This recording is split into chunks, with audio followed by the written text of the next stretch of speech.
बिस्मिल्लाहिर्रहमानिर्रहीम। सरकारी मुलाजमीन, pensioner, family pensioner, अस्सलाम वालेकुम। मैं हूं मोहम्मद ताहिर अमीर और आप हमारा चैनल देख रहे हैं सरकारी मुलाजमीन, पेंशनर, फैमिली पेंशनर। पेंशनर के हवाले से करने से पहले आप लोगों से गुजारिश है चैनल को सब्सक्राइब करें ताकि आने वाली हर अपडेट से लम्हा बा लम्हा अपडेट रहें, और घंटी को लाजमी प्रेस कीजिएगा ताकि आप अदालती फैसलों और हुकूमत के फ्रेश नोटिफिकेशन से नाज़रीन, कुछ अहम खबरें आप तक पहुंचाएंगे। पहली अपडेट है, पावर डिवीजन का मौसम सरमा में सार्फिन के लिए बिजली सहूलत पैकेज का ऐलान सामने आ रहा है। 9 नवंबर की ये अहम अपडेट है। जंग न्यूज़ ने इस खबर को रिपोर्ट किया है। पावर डिवीजन का मौसम सरमा में सार्फिन के लिए बिजली सहूलत पैकेज का ऐलान है। इजाफी बिजली के इस्तेमाल पर फी यूनिट 26 रुपये तक रिलीफ दिया जाएगा। आपको बताते चलें कि रिलीफ गुज़िश्ता साल के मुकाबले इजाफी बिजली के इस्तेमाल पर मिलेगा और इजाफी बिजली पर 26 रुपये 7 पैसे फ़ी यूनिट का फ्लैट रेट दिया जाएगा।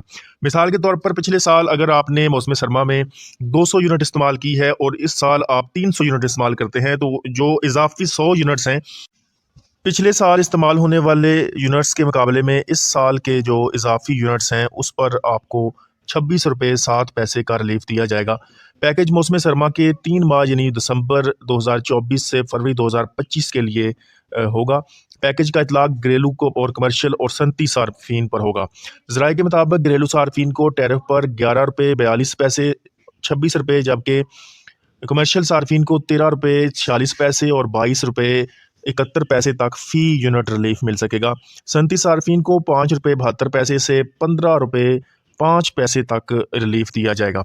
दूसरी जानब अगर देखा जाए तो एक मुतनाज़ सर्कुलर जारी कर दिया गया था EOBI पेंशन के हवाले से कम पेंशन के हवाले से ये फैसला सामने आ रहा था कि जो आपकी कंट्रीब्यूशन है उसके हवाले से कम पेंशन को तरतीब दिया जाएगा। लेकिन अब खबर ये सामने आ रही है कि जो कम से कम पेंशन 10,000 है EOBI के हवाले से उस सर्कुलर को वापस ले लिया गया है और अब पुरानी तरीके से वही 10,000 रुपये पर मंथ कम से कम पेंशन अदा की जाएगी। जो नया सर्कुलर जारी हुआ था जिसमें कम से कम पेंशन को आपकी कंट्रीब्यूशन के साथ मुंसलिक कर दिया गया था, उसको ख़त्म कर दिया गया है, उसको वापस ले लिया गया है। इसके अलावा एक और बड़ी अहम अपडेट है। तमाम तनख्वाहदार तबके तनख्वाहों और पेंशन के हवाले से वज़ीर ख़जाना की जानिब से अहम बयानात सामने आना शुरू हुए हैं। आपको बताते चलें कि मिनी बजट की गूंज सामने आ रही है और ये कहा जा रहा है कि हो सकता है कि मिनी बजट पेश किया जाए क्योंकि हुकूमत अपने अखराजात पूरे करने में नाकाम हो रही है।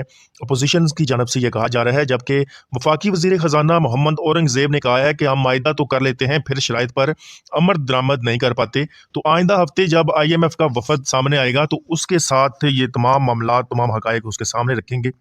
मुल्क एहतियात से नहीं चल सकते बल्कि इसके लिए टैक्स कलेक्शन होनी चाहिए। तो अगर तो टैक्स कलेक्शन बेहतर हो गई तो फिर तनख्वाहदार तबका बच जाएगा। अगर तनख्वाहदार तबके पर मजीद टैक्स लगाना पड़ा तो हम लगाएंगे। बजट के हवाले से बातें हो रही हैं, आज काफ़ी इसके पर डिस्कशन भी हुई। आप सिर्फ एक चीज़ पे फोकस करते हैं, ये बड़ा मल्टी फैसेटेड चीज़ है, आप खातर जमा रखिए, अल्लाह खैर करेगा। मैं सैलरीड क्लास से हूँ जी, आई पे 35% टैक्स, तो कितना सारा और निचोड़ना है आपने।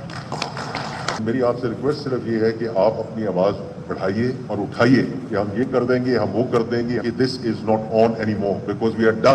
जैसा कि आपने वज़ीर ख़जाना साहब का बयान भी सुना और वज़ीर ख़जाना ने कहा कि चीन, सऊदी अरब और मुत्तहदा अरब अमारात समेत दीगर दोस्त ममालिक से सरमायाकारी के लिए कोशां हैं। वज़ीर आज़म बराह रास्त बैरूनी सरमायाकारी के लिए बहुत वाज़ेह हैं। अब सब कुछ वो कारोबार के बदले कारोबार की सतह पर होगा। वज़ीर ख़जाना ने मिनी बजट से मुतल्लक सवाल पर कहा कि अल्लाह खैर करेगा। मोहम्मद औरंगज़ेब ने मज़ीद ये भी कहा कि मुल्क में माशी इस्तेहकाम आ चुका है और हम बेहतर इशारिये की तरफ जा रहे हैं, मईशत के बेहतर इशारिये हमें हासिल हो रहे हैं। तो गुज़िश्ता 12 से 14 माह में बहुत सी बेहतरी आई है और करेंसी स्टेबल हुई है और जो ज़र मुबादला के ज़खायर हैं उसमें भी इस्तेहकाम आया है। तो उम्मीद ये की जा रही है कि हालात जो है वो दीगर आगे बेहतरी की तरफ जाएंगे। तो नाज़रीन, ये थी आज की अपडेट। उम्मीद है कि आपको ये अपडेट पसंद आई होगी। अल्लाह हाफिज़।